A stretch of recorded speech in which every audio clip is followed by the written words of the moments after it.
God's precious people. ദൈവത്തിന്റെ സാന്നിധ്യത്തിൽ നമുക്ക് എപ്പോഴും വിജയം മാത്രമേ ഉള്ളൂ. കാരണം അവൻ വിജയത്തിന്റെ അടയാളമാണ്. അവനൊരു നാമമുണ്ട്.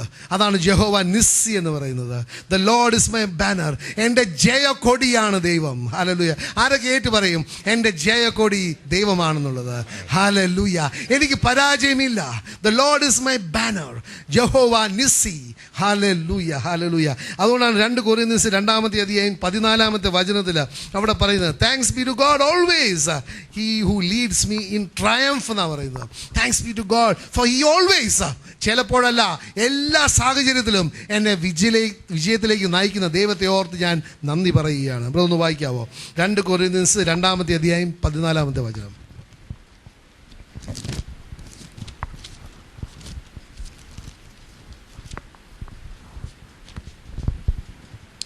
ക്രിസ്തുവിൽ ഞങ്ങളെ എപ്പോഴും ജയോത്സവമായി നടത്തുകയും എല്ലായിടത്തും തങ്ങളെക്കൊണ്ട് തൻ്റെ പരിജ്ഞാനത്തിൻ്റെ വാസന വെളിപ്പെടുത്തുകയും ചെയ്യുന്ന ദൈവത്തിന് സ്തോത്രം. അപ്പോൾ എപ്പോഴൊക്കെയാണ് എന്നെ വിജയത്തിൽ നടത്തുന്നത് ദൈവം? എല്ലായ്പ്പോഴും. എപ്പോഴൊക്കെയാണ്? എല്ലായ്പ്പോഴും. ആഴ്ചയിലൊന്ന്, മാസത്തിലൊന്ന്, ഞായറാഴ്ചകളിൽ മാത്രം? ഹലോ ബ്രദർ, ഒന്നും കൂടെ വായിച്ചു ഉറക്കെ. ക്രിസ്തുവിൽ ഞങ്ങളെ എപ്പോഴും ജയോത്സവമായി എപ്പോഴും ഒന്ന് പറഞ്ഞു. എപ്പോഴും. Hallelujah, hallelujah. ദൈവത്തിന്റെ ആഗ്രഹം നമ്മൾ ഓരോരുത്തരും വിജയകരമായ ഒരു ക്രിസ്ത്യ ജീവിതം എപ്പോഴും നയിക്കണമെന്നാണ്. അല്ലാതെ നമ്മൾ പരാജയപ്പെട്ട് നിരാശരായി ഇരിക്കേണ്ടവരല്ല. കാരണം റോമാർക്കുള്ള 5-ാമത്തെ അധ്യായം 5-ാമത്തെ വചനത്തിൽ പറയുന്നുണ്ട്, നമ്മളുടെ പുറത്തെ അവസ്ഥ എന്തായാൽ പോലും എനിക്ക് ദൈവത്തിലൊരു പ്രത്യാശയുണ്ട്. ആ പ്രത്യാശ എന്നെ നിരാശനാക്കുന്നില്ല. കാരണം എൻ്റെ ദൈവം എന്നെ സ്നേഹിക്കുന്നു എന്നുള്ള ആ വലിയൊരു സത്യം പരിശുദ്ധാത്മാവ് എനിക്ക് വെളിപ്പെടുത്തി തന്നിട്ടുണ്ട്. ഏതവസ്ഥയാണെങ്കിലും എൻ്റെ ദൈവം, ഈ പ്രപഞ്ചം മുഴുവൻ സൃഷ്ടിച്ച ആ ദൈവം, സർവശക്തനായ ദൈവം എന്നെ സ്നേഹിക്കുന്നുണ്ട് എന്നുള്ള ആ സത്യം പരിശുദ്ധാത്മാവ് എനിക്ക് വെളിപ്പെടുത്തി തന്നിട്ടുണ്ട്. അതാണ് നമ്മുടെ പ്രത്യാശ. അല്ലാതെ മനുഷ്യനിലോ അവൻ്റെ കഴിവുകളിലോ അല്ലെങ്കിൽ എൻ്റെ സ്വന്തം കഴിവുകളിലോ അല്ല എൻ്റെ പ്രത്യാശ. അതെല്ലാം നശിച്ചു പോകുന്നതാണ്, അതൊക്കെ ഇല്ലാതായി പോകുന്നതാണ്. പക്ഷെ ദൈവത്തിൽ എനിക്ക് വിശ്വസിക്കാൻ കൊള്ളും. കാരണം അവൻ സർവശക്തനാണ്. അവൻ്റെ പേര് എൽ ഷെഡായ് എന്നാണ്. അവന് അസാധ്യമായി ഒന്നുമില്ല എന്ന് ഞാൻ വിശ്വസിക്കുന്നു. വിശുദ്ധ ലിഖിതങ്ങൾ എഴുതിയിട്ടുണ്ടെന്ന് മാത്രമല്ല, ഞാനത് വിശ്വസിക്കുന്നു എന്നുള്ളതുകൊണ്ട്. ഇവിടെ എഴുതിയിരിക്കുന്നത് നമുക്ക് മാറ്റാൻ പറ്റുകയില്ല, പക്ഷെ നിന്റെ വിശ്വാസം നിനക്ക് മാറ്റാൻ പറ്റും. പറയുന്നത് മനസ്സിലാകുന്നുണ്ടോ? ഇവിടെ എഴുതിയതെല്ലാം നമുക്ക് സംഭവിക്കണമെന്നില്ല, അത് നമ്മൾ വിശ്വസിക്കണം. അതാണ് ഹെബ്രായർക്കുള്ള ലേഖനം 4-ാമത്തെ അധ്യായത്തിൽ വളരെ വ്യക്തമായിട്ട് പറയുന്നത്. ഈ വചനങ്ങളെല്ലാം പ്രഥമ വായിക്കാമോ? 2-ാമത്തത് ഹീബ്രൂസ് 4:2. കാരണം പലപ്പോഴും ഇവിടെ എഴുതിയിരിക്കുന്നത് നമ്മൾ വളരെ തത്തയെ പോലെ എടുത്ത് പറയും, അല്ലേ? ഞാൻ ആ വചനം എടുക്കുന്നു, 99-ാമത് സങ്കീർത്തനം 91 ക്ലെയിം ചെയ്യുന്നു, സങ്കീർത്തനം 23 ക്ലെയിം ചെയ്യുന്നു, ദൈവത്തിന് ഇതൊക്കെ അറിയാത്തതുപോലെ. ഹലോ, പക്ഷെ അത് നമ്മുടെ ജീവിതത്തിൽ യാഥാർത്ഥ്യമാകുന്നത് when that is put into operation is by faith. വിശ്വസിക്കണം. ദൈവത്തിന്റെ വചനത്തിൽ എഴുതിയിരിക്കുന്നത് വിശ്വസിക്കുമ്പോൾ ആ ദൈവത്തിന്റെ ശക്തി ആ വചനത്തോടെ വരികയാണ്. അവരെ പോലെ നാമും ഒരു സദ്വർത്തമാനം കേട്ടവരാകുന്നു. അവരെ പോലെ നാമും ഒരു സദ്വർത്തമാനം കേട്ടവരാകുന്നു. എങ്കിലും കേട്ടവരിൽ വിശ്വാസമായി പരിണമിക്കൊണ്ട് കേട്ട വചനം നാം അവർക്ക് ഉപകാരമായില്ല. ദൈവത്തിന്റെ വചനം പറയുന്നത് ഇംഗ്ലീഷിൽ പറയാണ്, they also heard the same good news but it did not profit them because it was not mixed with faith. There was no faith, so the words were just dry. There was no faith to germinate the words. വിശ്വസിച്ചവരായ നാമല്ലോ സ്വസ്ഥതയിൽ പ്രവേശിക്കുന്നു. Hallelujah. പ്രിയപ്പെട്ടവരെ, നമ്മൾ മനസ്സിലാക്കണം, ദൈവത്തിന്റെ വാഗ്ദാനം എല്ലാവർക്കുമുണ്ട്. പക്ഷെ അത് അനുഭവിക്കുന്നവര്, വിശ്വസിക്കുന്നവർ മാത്രമാണ്. അതുകൊണ്ട് മത്തായിയുടെ സുവിശേഷത്തിൽ പറഞ്ഞ, നിനക്ക് നിന്റെ വിശ്വാസം അനുസരിച്ച് സംഭവിക്കട്ടെ. നീ വിശ്വസിച്ചിട്ടില്ലെങ്കിൽ ദൈവത്തിന്റെ വാഗ്ദാനം നിനക്ക് ഒന്നും ചെയ്യാൻ പറ്റുകയില്ല, നിനക്കൊരു പ്രയോജനം ഉണ്ടാവുകയില്ല. അത് വെറുതെ അച്ചടിച്ച കുറച്ച് വചനങ്ങളായിരിക്കും. നിന്റെ അയൽക്കാരന് അത് പ്രയോജനം ഉണ്ടാവുമായിരിക്കും, പക്ഷെ നിനക്കുണ്ടാവുകയില്ല. കാരണം നിനക്ക് വിശ്വാസമില്ലായിരുന്നു. ഈ സത്യം മനസ്സിലാക്കണം പ്രിയപ്പെട്ടവരെ. നമ്മൾ ദൈവത്തിൻ്റെ വചനം മാറാത്ത ദൈവത്തിൻ്റെ വാഗ്ദാനങ്ങളാണ്. അത് നമ്മുടെ ജീവിതത്തിൽ പ്രായോഗികമാകണമെന്നുണ്ടെങ്കിൽ വിശ്വസിക്കണം എന്ന് പറഞ്ഞേ, വിശ്വസിക്കണം. വിശ്വസിക്കണം. വിശ്വസിക്കണം. വിശ്വസിക്കണം. വിശ്വാസമാണ് ആ വിത്തിനെ മുളപ്പിക്കുന്നത്. വിശ്വാസം വഴി വിത്ത് മുളച്ച് ഫലം പുറപ്പെടുവിക്കും. ഹല്ലേലൂയ. പിന്നെ റോമൻസ് 8-37 വചനം ഒന്ന് വായിക്കോ. അവിടെ പറയുന്നുണ്ട് വിജയത്തെക്കുറിച്ച്. ദൈവത്തിന്റെ വചനത്തിൽ പരാജയത്തെക്കുറിച്ച് കേൾക്കുന്നില്ല, വിജയം മാത്രമേ ഉള്ളൂ. ഹല്ലേലൂയ. 8:37 റോമൻസ്. നാമോ നമ്മെ സ്നേഹിച്ചവർ മുഖാന്തരം ഇതിലൊക്കെയും പൂർണ്ണ ജയം പ്രാപിക്കുന്നു. എന്ത് ജയമാണ്? കുറച്ച് ജയം. കുറച്ച് ജയം അല്ലേ? എന്ത് ജയമാണ്? പൂർണ്ണ ജയം. ഒന്ന് ഉറക്കപ്പറ, പൂർണ്ണ ജയം. പൂർണ്ണ ജയം. അവിടെ പിന്നെ വേറെ പരാജയത്തിന് ഇടമില്ല. It is not 99.999. ചില സ്വർണ്ണ കച്ചവടക്കാർ പറയല്ലേ, എത്രയാ 90? സ്ത്രീകൾക്ക് അറിയാമായിരിക്കും എത്രയാണ് സ്വർണത്തിന്റെ പ്യൂരിറ്റി. 99 ഒന്നുമില്ല. 91.88. 91.88 ഒന്നുമല്ല. This is 100%. 100% victory. അവിടെ ഒരു മാലിന്യം, ഒരു കലർപ്പുമില്ല. പൂർണ്ണ വിജയം. He leads us always in victory. 91.66 ബ്രദറെ, 91.66 91.99 ആയാലും കുഴപ്പമില്ല. പക്ഷെ അവിടെ it is not full. But our God gives us full victory. Hallelujah. അതുപോലെ തന്നെ കൊളോഷ്യൻസ് 2-15 വചനം. വാഴ്ചകൾക്കോ അധികാരങ്ങൾക്കോ ആയുധവർക്കം വെപ്പിച്ച് ക്രൂശിൽ അവരുടെ മേൽ ജയോത്സവം കൊണ്ടാടിയവരെ പരസ്യമായി കാഴ്ചയാക്കി. Hallelujah. He made a public spectacle of the victory that he won and of the destruction of Satan.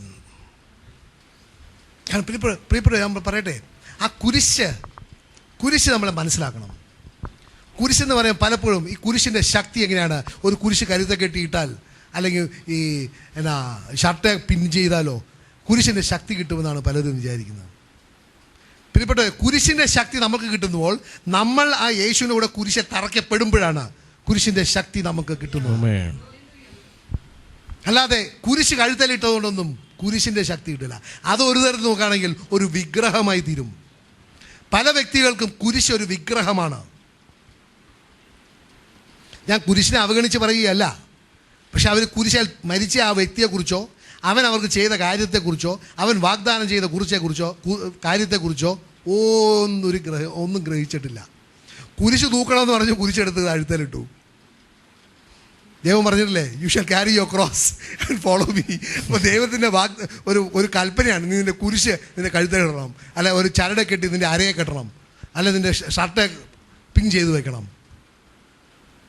പ്രിയപ്പെട്ടവരെ, ആ കുരിശ് അറിയണമെന്നുണ്ടെങ്കിൽ ആ കുരിശിൽ മരിച്ച യേശു ക്രിസ്തുവിനെയാണ് അറിയേണ്ടത്. നിങ്ങളുടെ കഴുത്തെ കുരിശില്ലേലും കുഴപ്പമില്ല, നമ്മുടെ ഹൃദയത്തിൽ യേശു ഉണ്ടായാൽ മതി. ഇതാണ് ഏറ്റവും പ്രധാനമായിട്ടുള്ളത്. അപ്പോൾ നമ്മൾ കാറിൻ്റെ പുറത്ത് കുരിശിൽ എഴുതേണ്ട ആവശ്യമില്ല, നിങ്ങൾ കഴുത്തെ കെട്ടേണ്ട ആവശ്യമില്ല, അരയെ കെട്ടേണ്ട ആവശ്യമില്ല. നിങ്ങളുടെ ഹൃദയത്തിൽ ആ കുരിശേൽ എനിക്കും നിങ്ങൾക്കും വേണ്ടി മരിച്ച ആ യേശു ക്രിസ്തുവിനെ ഉണ്ടായാൽ മതി. അതാണ് ദൈവത്തിൻ്റെ വചനം യോഹന്നാൻ്റെ ലേഖനത്തിൽ പറയുന്നത്. ദൈവപുത്രനെ സ്വന്തമാക്കിയവന് ജീവനെ സ്വന്തമാക്കിയിരിക്കുകയാണ്.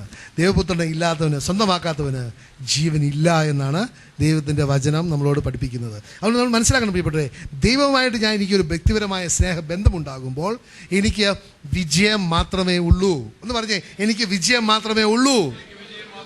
കാരണം എൻ്റെ യേശുവിന് പരാജയം അറിഞ്ഞുകൂടാ. അവൻ്റെ പേരിൽ, അവൻ്റെ പ്രവൃത്തികളിൽ ഒരു പരാജയവും ഉണ്ടായിട്ടില്ല, വിജയം മാത്രമേ ഉണ്ടായിട്ടുള്ളൂ. അപ്പോൾ നമ്മൾ മനസ്സിലാക്കണം പ്രിയപ്പെട്ടവരെ, യേശുവുമായിട്ട് എനിക്കൊരു വ്യക്തിപരമായ സ്നേഹബന്ധമുണ്ടെങ്കിൽ എനിക്ക് വിജയത്തിൽ എനിക്ക് എപ്പോഴും പങ്കാളിത്തമുണ്ടാവും. ഇപ്പോൾ 1 കൊരിന്ത്യൻസ് 15 50 മുതൽ 58 വരെ ഒന്ന് വായിക്കാമോ? അധികം സമയമില്ലാത്തതുകൊണ്ട് നമുക്ക് ഇതോടുകൂടി അവസാനിപ്പിക്കാം. 1 കൊരിന്ത്യൻസ് 15 50 മുതൽ 58 വരെ.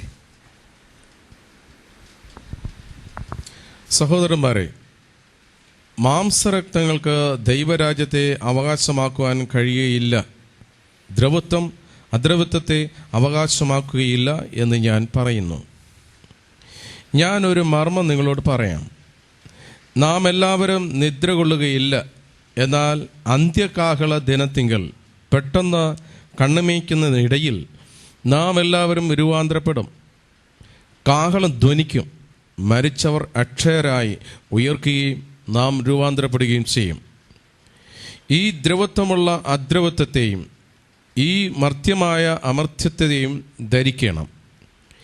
ഈ ദ്രവത്വമുള്ളത് അദ്രവത്വത്തെയും ഈ മർത്യമായത് അമർത്യത്വത്തെയും ധരിക്കുമ്പോൾ മരണം നീങ്ങി ജയം വന്നിരിക്കുന്നു എന്നെഴുതിയ വചനം നിവൃത്തിയാകും. ഹേ മരണമേ, നിന്റെ ജയം എവിടെ? ഹേ മരണമേ, നിന്റെ വിഷമുള്ള എവിടെ? മരണത്തിൻ്റെ വിഷമുള്ള പാപം, പാപത്തിൻ്റെ ശക്തിയോ ന്യായപ്രമാണം. നമ്മുടെ കർത്താവായ യേശുക്രിസ്തു മുഖാന്തരം നമുക്ക് ജയം നൽകുന്ന ദൈവത്തിന് സ്തോത്രം. ആകയാൽ എൻ്റെ പ്രിയ സഹോദരന്മാരെ, നിങ്ങൾ ഉറപ്പുള്ളവരും കുലുങ്ങാത്തവരും നിങ്ങളുടെ പ്രയത്നം കർത്താവിൽ വ്യർത്ഥമല്ല എന്ന് അറിഞ്ഞിരിക്കയാൽ കർത്താവിൻ്റെ വേലയിൽ എപ്പോഴും വർദ്ധിച്ചു വരുന്നവരും ആകുവിൻ. ഹല്ലേലൂയ. നിങ്ങളുടെ ശ്രദ്ധയ്ക്ക് അവസാനത്തെ 2 വചനം മാത്രമേ എടുക്കുന്നുള്ളൂ. 57 ഇംഗ്ലീഷിൽ ഒന്ന് വായിക്കാം. But thanks be to God who gives us the victory through our Lord Jesus Christ. Therefore, my beloved brethren, be steadfast, immovable, always abounding in the work of the Lord, knowing that your labor is not in vain in the Lord. കാരണം നമുക്കറിയാം, എൻ്റെ യേശു എൻ്റെ കൂടെ ഉള്ളതിനാൽ എന്ത് എനിക്കെതിരെ വന്നാലും അവിടെ വിജയം മാത്രമേ ദൈവം തരികയുള്ളൂ. താൽക്കാലികമായ ചില പിന്മാറ്റം ഉണ്ടായിരിക്കാം. there may be temporary setbacks. പക്ഷെ അതിൻ്റെയൊക്കെ അവസാനം ദൈവം വിജയം മാത്രമേ എനിക്കും നിങ്ങൾക്കും വേണ്ടി വാഗ്ദാനം ചെയ്തിട്ടുള്ളൂ എന്നുള്ളത് ആ കാര്യം നമ്മൾ മനസ്സിലാക്കണം പ്രിയപ്പെട്ടവരെ. അങ്ങനെ ആ വിജയത്തെ നമുക്ക് മുന്നിൽ കാണാൻ പറ്റണം. ഏത് താൽക്കാലികമായ സാഹചര്യത്തെ അല്ല ഞാൻ നോക്കേണ്ടത്, അതിനുപരി ദൈവത്തിൻ്റെ വാഗ്ദാനം, വിജയത്തിൻ്റെ വാഗ്ദാനങ്ങളെ ഞാൻ നോക്കി വേണം എൻ്റെ ക്രിസ്തീയ ജീവിതം ഞാൻ മുന്നോട്ട് നയിക്കുവാൻ. അതുകൊണ്ടാണ് ഹെബ്രായർക്കുള്ള ലേഖനം 12-ാമത്തെ അധ്യായത്തിൽ ദൈവത്തിൻ്റെ വചനം പറയുന്നത് നമ്മളുടെ മനോഭാവം എങ്ങനെ ആയിരിക്കണമെന്ന്. ഹല്ലേലൂയ. 2-ാമത്തെ അധ്യായം 12:2 ഹീബ്രൂസ്. വിശ്വാസത്തിൻ്റെ നായകനും പൂർത്തിവരുത്തുന്നതിനുമായ യേശുക്രിസ്തുവിനെ നോക്കുക. തൻ്റെ മുമ്പിൽ വച്ചിരിക്കുന്ന സന്തോഷമോർത്ത് അവൻ അപമാനം അക്ഷയമാക്കി ക്രൂശിനെ സഹിക്കുകയും ദൈവസിംഹാസനത്തിൻ്റെ വലതുഭാഗത്തിരിക്കുകയും ചെയ്തു. ഹല്ലേലൂയ. ഞാനൊന്ന് ഇംഗ്ലീഷിൽ വായിക്കാം. Looking unto Jesus, the author and the finisher of our faith, who for the joy that was set before him endured the cross. The joy that was set before him endured the cross. എന്താണ് ആ സന്തോഷം? Endured the cross because of the joy that was set before him. ആ ജോയിൽ ഉൾക്കൊള്ളുന്ന പല പല കാര്യങ്ങളുണ്ട്. ഒന്നാമത്തെ പ്രധാന ജോയ് എന്താണ്? യേശുക്രിസ്തു പിതാവായ ദൈവത്തിൻ്റെ ഹിതം അനുസരിക്കുന്നു എന്ന് പറയുന്ന ആ സന്തോഷം. പ്രിയപ്പെട്ടവരെ, നമ്മൾ ഓരോരുത്തരും ദൈവത്തിൻ്റെ വചനം അനുസരിക്കുമ്പോൾ പ്രയാസങ്ങളും ബുദ്ധിമുട്ടുകളും ഉണ്ടാകും. എങ്കിലും നമ്മൾ മനസ്സിലാക്കണം, ദൈവത്തിൻ്റെ വാഗ്ദാനം യോഹന്നാന്റെ സുവിശേഷം 14-ാമത്തെ അധ്യായത്തിൽ വളരെ വ്യക്തമായിട്ട് പറയുന്നുണ്ട്. നിങ്ങൾ എൻ്റെ വചനങ്ങൾ അനുസരിക്കുകയാണെങ്കിൽ ദൈവം പിതാവും ഞാനും നിങ്ങളുടെ കൂടെ വന്ന് ഞങ്ങൾ വാസം ഉറപ്പിക്കും എന്നുള്ളതാണ് പറയുന്നത്. അപ്പോൾ അതാണ് ഒരു പ്രത്യേക സന്തോഷം. പിന്നെ രണ്ടാമത് എന്താണ്? യേശുക്രിസ്തുവിൻ്റെ ആ സഹനം, മരണം വഴി ദൈവം വാഗ്ദാനം ചെയ്തിട്ടുണ്ട് ഒരു ഉത്ഥാനം. ആ മരണം അവനെ അവിടെ പിടിച്ചു കെട്ടിയിടുന്നില്ല, ആ കല്ലറ അവനെ അവിടെ ഒരു ബന്ധിതനായിട്ട് ഇടുന്നില്ല. അതിനുപരി ദൈവം ഒരു വിജയത്തിൻ്റെ ഉയർപ്പ് വാഗ്ദാനം ചെയ്തിട്ടുണ്ട്. ആ ഉയർപ്പിൽ അവന് വിശ്വാസമുണ്ടായിരുന്നു. അവൻ കല്ലറയിൽ കിടക്കാനുള്ളവനല്ല, അതിനുപരി ഉയർത്തെഴുന്നേറ്റ് ദൈവത്തിന് മഹത്വം കൊടുക്കാനുള്ളവനാണ് എന്നുള്ള ആ ഒരു അറിവുമുണ്ടായിരുന്നു. അതും അവന് സന്തോഷമായിരുന്നു. മൂന്നാമത് എന്താണ് സന്തോഷം? അവൻ്റെ കുരിശു മരണം വഴി ഈ ലോകമെമ്പാടുമുള്ളവർക്ക് ജീവൻ നൽകുന്നുണ്ട് എന്നുള്ള ആ വലിയ സന്തോഷം. പ്രിയപ്പെട്ടവരെ, നമ്മൾ മനസ്സിലാക്കണം, നമ്മുടെ ക്രിസ്തീയ ജീവിതത്തിൽ നമ്മൾ മനസ്സിലാക്കണം, പ്രയാസങ്ങളും ബുദ്ധിമുട്ടുകളും നമ്മൾ നേരിടുകയാണെങ്കിൽ ദൈവത്തിന് അതിനെക്കുറിച്ചൊരു പ്ലാനും പദ്ധതിയും ഉള്ളതാണ്. ആ പ്ലാനും പദ്ധതിയും നിന്റെ നാശത്തിനല്ല, നിന്റെ ക്ഷേമത്തിനാണ്. നിനക്കൊരു പ്രത്യാശയും നിനക്കൊരു ഒരു ഒരു ഒരു ഭാവിയും നൽകുവാനുള്ള ഒരു ദൈവത്തിൻ്റെ ആ ഒരു പ്ലാനാണ്. ആ ഭാവി എവിടെയാണ്? ഈ ലോകത്തിൽ ചില കാര്യങ്ങൾ നേടാനല്ല. എൻ്റെ ഭാവി യേശു ക്രിസ്തുവിൻ്റെയും പിതാവായ ദൈവത്തിൻ്റെയും കൂടെ നിത്യത ചെലവഴിക്കുകയാണ് എൻ്റെയും നിങ്ങളുടെയും ഭാവി. That is a future and that is a hope. പറയുന്നത് മനസ്സിലാകുന്നുണ്ടോ? പലവരും ദൈവത്തിൻ്റെ പ്ലാനും പദ്ധതിയും നല്ലതാണെന്ന് കേൾക്കുമ്പോൾ ഇവിടെ ഞാൻ കോടീശ്വരനാകും എന്നുള്ളതാണ് അവരുടെ മനസ്സിൽ പോകുന്നത്. പ്രിയപ്പെട്ടവരെ, നിങ്ങളിവിടെ കോടീശ്വരൻ അല്ലെങ്കിലും, നിങ്ങളിവിടെ വളരെയധികം പ്രയാസപ്പെട്ട് ബുദ്ധിമുട്ടുകയാണെങ്കിലും, ഞാൻ പറയട്ടെ, നമുക്കറിയാമല്ലോ ആ ഒരു ദൈവത്തിൻ്റെ ഉപമ പറഞ്ഞത്, ലാസറും ആ ധനികനും. ലാസറാകുകയാണോ നിങ്ങൾക്ക്, ധനികനാകുകയാണോ നിങ്ങൾക്ക് ആവശ്യം അല്ലെങ്കിൽ താല്പര്യം? ലാസറാകാനാണ് താല്പര്യം. ഈ പ്രയാസം ബുദ്ധിമുട്ടും താൽക്കാലികമാണ്. പക്ഷേ നിങ്ങൾക്ക് നിത്യതയിൽ ദൈവം ഒരു വാഗ്ദാനം ചെയ്തിട്ടുണ്ട്. ആ വാഗ്ദാനം നേരത്തെ നിങ്ങളെല്ലാം കേട്ടതാണെങ്കിൽ ഇത് പറയാതിരിക്കാൻ പറ്റുകയില്ല. കണ്ണുകൾ കണ്ടിട്ടില്ല, കാതുകൾ കേട്ടിട്ടില്ല, ഹൃദയ മനസ്സ് ഗ്രഹിച്ചിട്ടുമില്ല. ദൈവം നിങ്ങൾക്ക് ഓരോരുത്തർക്കും, ദൈവത്തെ സ്നേഹിച്ചവർക്ക് വേണ്ടി ദൈവം സജ്ജീകരിച്ച് വെച്ചിരിക്കുന്നത് എന്താണെന്നുള്ളത്. അതാണ് എൻ്റെ ഭാവി. എൻ്റെ നിങ്ങളുടെയും ഭാവി അതായിരിക്കണം. പ്രിയപ്പെട്ടവരെ, ഇതാണ് ഈസ്റ്റർ എന്ന് പറയുന്നത്. അല്ലാതെ പോയി താറാവിറച്ചിയും കോഴിയിറച്ചിയും പന്നിയിറച്ചിയും ഒക്കെ തിന്ന് കള്ളു അടിച്ച് മരിച്ച് കിടക്കാനുള്ളതല്ല. പലവർക്ക് ഈസ്റ്റർ എന്ന് പറഞ്ഞാൽ എന്താ, ഇന്ന് നമുക്കോ 12 മണിക്ക് തന്നെ പള്ളിയിൽ നിന്ന് തിരിച്ച് നേരെ പോയി കുപ്പി തുറന്നാണ് അവർ 2 എണ്ണം വിടും. ഹലോ, ഈസ്റ്റർ എന്ന് പറഞ്ഞാൽ അവർക്ക് ആ താൽക്കാലികമായ വയറിൻ്റെ ഇത് മാത്രമേ ഓർക്കുന്നുള്ളൂ. പക്ഷേ ഈസ്റ്റർ എന്ന് പറയുന്ന, പ്രിയപ്പെട്ടവരെ, അതിനുപരി ഈസ്റ്റർ എന്ന് പറയുന്നത് ഈ ലോകത്തിൻ്റെയും സാത്താൻ്റെയും പിശാചിൻ്റെയും പാപത്തിൻ്റെയും ഒക്കെ മുകളിൽ എനിക്ക് ദിവസം തോറുമുള്ള ഒരു വിജയം. അത് യേശുക്രിസ്തു ഉയർത്തെഴുന്നേറ്റത് കൊണ്ട് മാത്രമാണ് എനിക്കും നിങ്ങൾക്കും ആ വിജയത്തിൽ പങ്കാളിത്തമുള്ളത്. ആരൊക്കെ ഇത് ഈസ്റ്റർ, ഈ യേശുക്രിസ്തു വഴി എനിക്ക് കിട്ടിയ ഈ വിജയത്തെ ആഘോഷിക്കാൻ തയ്യാറുള്ള ആരൊക്കെയുണ്ട്? ഹല്ലേലൂയ. നമുക്കൊന്ന് എഴുന്നേറ്റ് വന്നിട്ട് ആ നല്ലവനായ ദൈവത്തെ നമുക്ക് ആരാധിക്കാം, നന്ദി പറയാം. Hallelujah, hallelujah, hallelujah.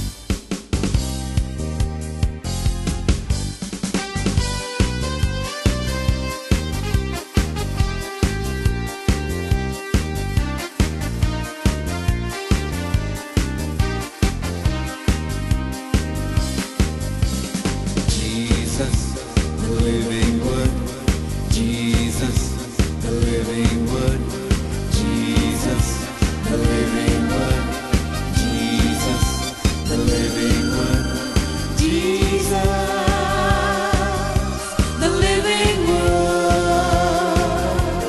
Jesus,